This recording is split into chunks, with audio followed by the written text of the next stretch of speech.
할렐루야. 오늘도 하나님 우리와 함께 하시는 줄로 믿습니다. 말씀 묵상을 통해 주님의 뜻을 깨닫고 삶의 변화를 결단하는 은혜가 있으시기를 간절히 바랍니다. 함께 보실 말씀은 출애굽기 21장 28절로 36절까지의 말씀입니다.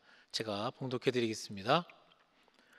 소가 남자나 여자를 받아서 죽이면 그 소는 반드시 돌로 쳐서 죽일 것이요 그 고기는 먹지 말 것이며 임자는 형벌을 면하려니와 소가 본래 받는 버릇이 있고 그 임자는 그로 말미암아 경고를 받았을 때 단속하지 아니하여 남녀를 막론하고 받아 죽이면 그 소는 돌로 쳐 죽일 것이고 임자도 죽일 것이며 만일 그에게 속죄금을 부과하면 무릇 그 명령한 것을 생명의 대가로 낼 것이요 아들을 받든지 딸을 받든지 이 법규대로 그 임자에게 행할 것이며 소가 만일 남종이나 여종을 받으면 소 임자가 은 30세겔을 그의 상전에게 줄 것이요 소는 돌로 쳐서 죽일지니라. 사람이 구덩이를 열어두거나 구덩이를 파고 덮지 아니하므로 소나 나귀가 거기에 빠지면 그 구덩이 주인이 잘 보상하여 짐승의 임자에게 돈을 줄 것이요 죽은 것은 그가 차지할 것이니라. 이 사람의 소가 저 사람의 소를 받아 죽이면 살아있는 소를 팔아 그 값을 반으로 나누고 또한 죽은 것도 반으로 나누려니와 그 소가 본래 받는 버릇이 있는 줄을 알고도 그 임자가 단속하지 아니하였으면 그는 서로 소를 갚을 것이요 죽은 것은 그가 차지할지니라. 아멘. 오늘 함께 나누실 말씀의 제목은 소유에 대한 책임입니다. 자, 오늘 말씀은 소가 사람을 받아 사망에 이르게 한다든지 제 잘못으로 인하여서 타인의 재산에 해를 끼쳤을 때에 관한 그런 규정입니다. 이는 일반적인 그런 억울함이 없도록 하기 위함입니다. 오늘 본문의 말씀을 통해서 우리에게 주시는 그런 교훈의 말씀 세 가지를 함께 나누고 깨달음을 얻고자 합니다. 자, 첫 번째로 다스리게 하신 것을 잘 관리해야 한다라고 하는 겁니다. 자, 28절을 보면 소가 남자나 여자를 받아서 죽이면 그 소는 반드시 돌로 쳐서 죽이고 또 그 고기는 먹지 말라고 말씀하고 있습니다. 자, 여기서 소를 돌로 쳐 죽이는 데에는요 두 가지 의미가 담겨 있습니다. 먼저는 뭐냐면 이 짐승이라고 할지라도 이 생명에 대한 그런 값을 치러야 한다라고 하는 겁니다. 자, 그리고 율법을 어겼을 때 사형 방법을 적용함으로써 동물도 율법 아래 있다라고 하는 것, 그것을 보여주는 거지요. 자, 여기서 근데 먹지 말라고 한 것은 뭐냐면 돌에 맞아 죽은 그런 짐승은요 피 흘린 죄를 범한 그런 저주받은 동물로 간주했기 때문입니다. 뭐 그 고기에 어떤 독이 있을까 두려워서 그런 것이 아니라 사람의 생명을 존엄시하는 그런 까닭인 겁니다. 또한 이 고의성을 살폈습니다. 그래서 고의성이 없는 살인의 경우에는 주인은 죽임을 당하지 않았습니다. 하지만 그 모든 책임만은 다 지게 했다라고 하는 거죠.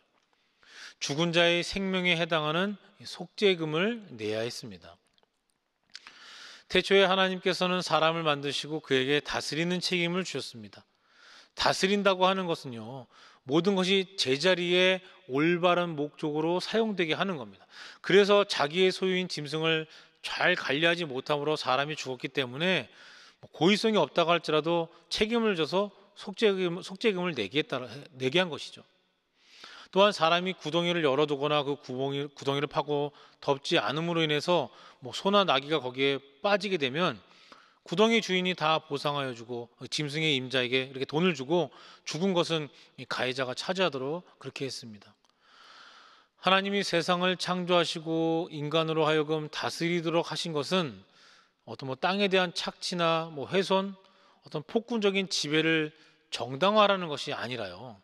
하나님이 주인인 그 아름다운 세상을 바르게 관리하도록 허락하신 그게 위임인 것이고 동시에 우리에게 책임적인 존재로서의 그런 청지기의 사명을 주신 겁니다.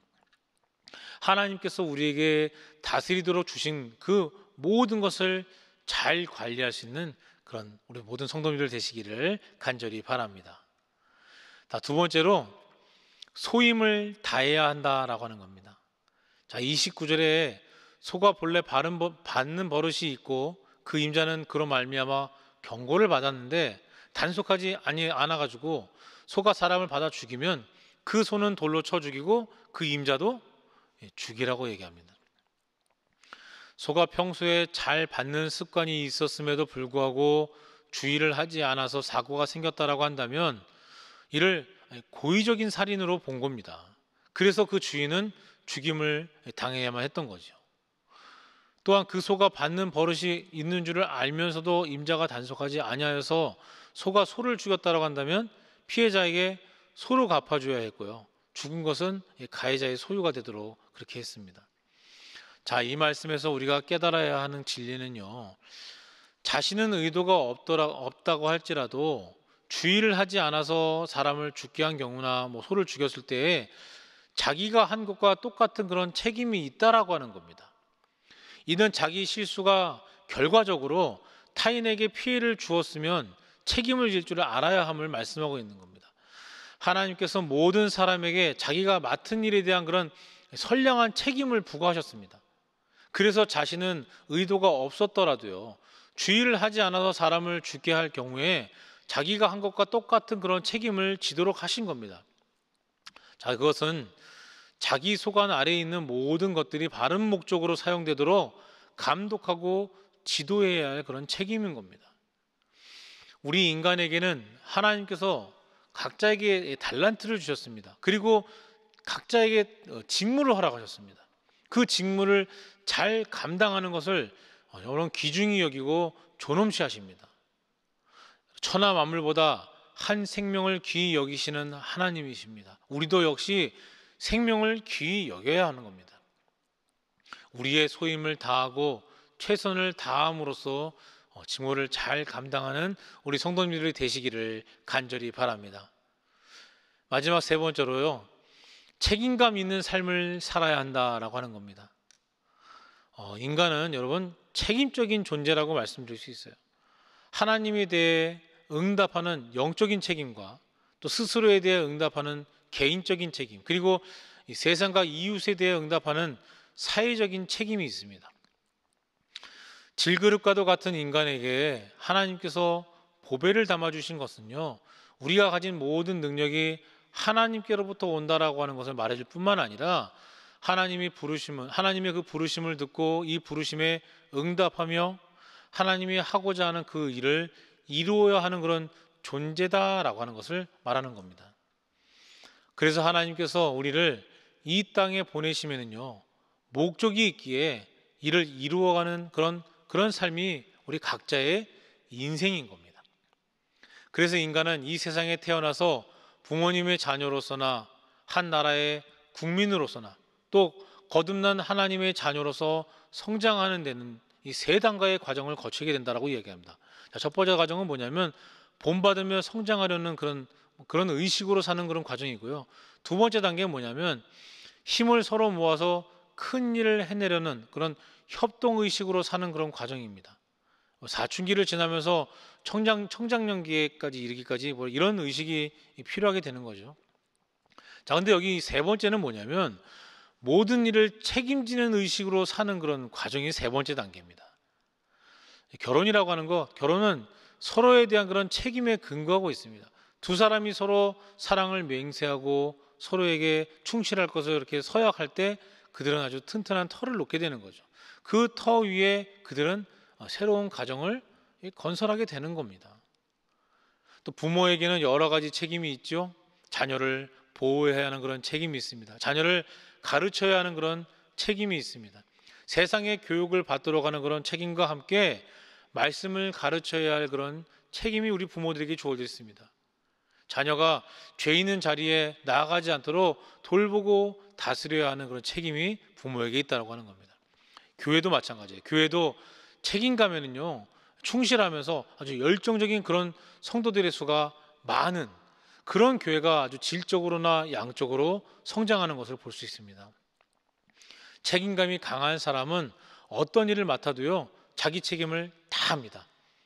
책임감 있는 삶을 살도록 노력하는 우리 성도님들이 되시기를 간절히 바랍니다.